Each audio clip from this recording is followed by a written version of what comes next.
नमस्कार दोस्तों, आज हम बात करेंगे बिहार के चुनाव को लेकर, क्योंकि इस समय वहां पे बहुत ही घमासान चुनाव को लेकर मचा हुआ है। वहां पे देखा जाए तो छपरा जिला पड़ता है। उस विधानसभा से, छपरा विधानसभा से खेसारी लाल यादव टिकट पाते हैं। आज उनका नामांकन था और उनके नामांकन में इतनी ज्यादा भीड़ थी कि पूछो ना, जैसे वो खुद मेला लेकर वहां नामांकन के लिए आए हुए हैं। लेकिन ऐसा कुछ नहीं था, क्योंकि उस वो जितनी भीड़ थी वो सब खेसारी लाल यादव के समर्थक थे, जो भोजपुरी के सुपरस्टार माने जाने एक्टर भी हैं और वही चुनाव लड़ने का एकदम फुल मूड में आ चुके हैं। तो इसी बात को खेसारी लाल यादव क्या कहते हैं, आप लोग एक बार वीडियो में जरूर सुने। बदल के तो देखो देखो बिहार बदलता है कि नहीं। हमने कभी बिहार को बदला ही नहीं। हमने अपने सोच में कभी बिहार को बदलते हुए देखना नहीं चाहे, इसलिए शायद बिहार अभी तक नहीं बदला।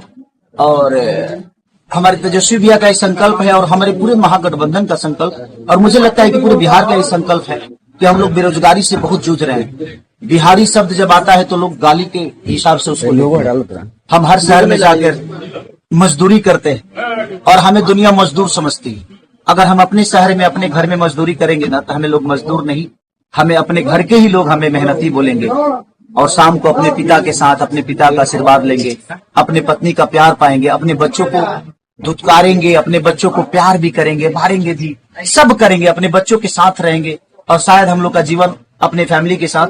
और ये बिहार एक नया बिहार की तरफ जा रहा है और हम लोग प्रयास कर रहे हैं, क्योंकि मैंने अपने जीवन में कोशिश की है और जहां मैंने कोशिश की वहां मैं आज तक जीता ही। तो बस प्रयास है सबका।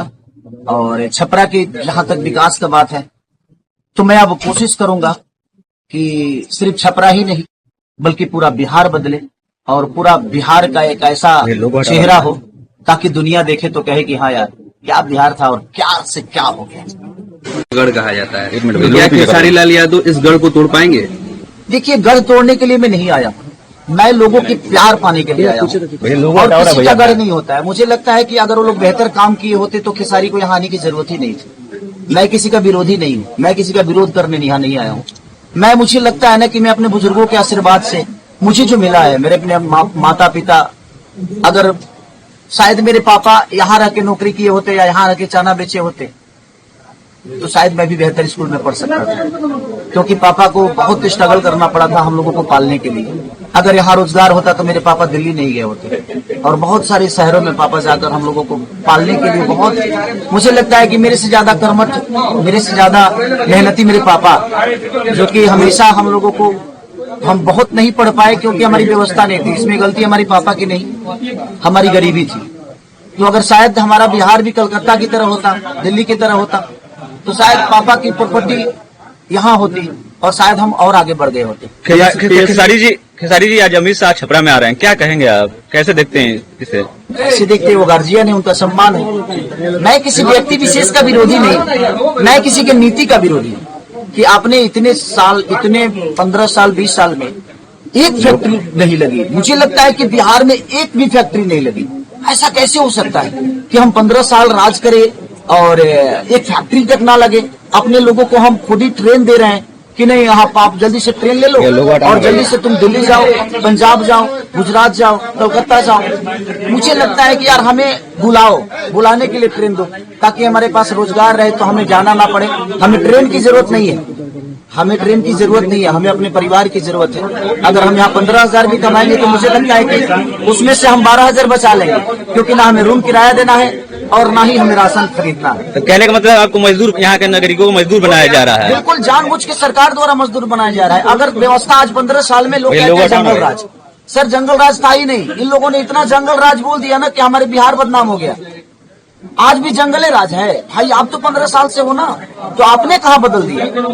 आज भी तो लोग बेरोजगारी में हैं, आज भी तो पलायन हो ही रहा है, पलायन रुक ही नहीं रहा है। हर वो औरत अपने दीपावली में अपने पति के लिए रोती है, वो बच्चा अपने पिता के लिए रोता है, वो पिता अपने बेटे के लिए रोता है। कि काश रहता तो दिवाली साथ में मना लेते, होली साथ में मना लेते, छठ साथ में मना लेते। ट्रेन की हालत नहीं देखते हैं, यहाँ छपरा की स्थिति नहीं देख रहे हैं आप। आज इतने व्यापारियों का दुकान में पानी घुस गया है, डीएम ऑफिस तक पानी घुस गया। आखिर किसका देने? कहीं ना कहीं सरकार का ही देने कि अगर आप बरसात से पहले या अगर ये व्यवस्था आप कर देते तो शायद हमको नहीं लगता है कि व्यापारियों का वो दुकान नुकसान होता, उनका सामान नुकसान होता। उसको किया जा सकता है। आपको कोई विधायक या कोई मंत्री इसलिए नहीं बनाता है कि आप अपने पोजीशन और पद के लिए बनो। तो दोस्तों, आप लोगों ने वीडियो में देख ही चुका होगा कि खेसारी लाल यादव ने किस तरह से अपना बयान दिया है। तो यह चुनाव दोस्तों, हम भी अगर खेसारी लाल यादव को बात करें तो बहुत बड़े फैन भी हैं, क्योंकि वो इतनी गहराई से बातों को कर रहे थे कि ऐसा लग रहा था कि हाँ, वो देश के लिए कुछ करते हैं। ऐसा नहीं है कि वो फिल्म इंडस्ट्री में जब भी थे, उनकी ऐसी बहुत सारी वीडियो वायरल हुए हैं जो गरीबों के लिए, जिसके यहाँ दुख या मुसीबत हो, सबके वहाँ वो मदद के लिए जरूर जाते हैं। उनका बहुत वीडियो आता रहता है इस तरह का। तो वो एक अच्छे नेता है, क्योंकि वो आरजेडी पार्टी, तेजस्वी यादव की पार्टी से लड़ेंगे, छपरा जिला से विधानसभा से टिकट पाते हैं। और दोस्तों, उन्होंने अपनी बात तो रख दी। और बिहार वालों को, लोगों का क्या कहना है कि खेसारी लाल यादव एक कैसे नेता हैं, या जो भोजपुरी इंडस्ट्री के स्टार या अल्लू अर्जुन, उन्हीं को माना जाता है भोजपुरी में।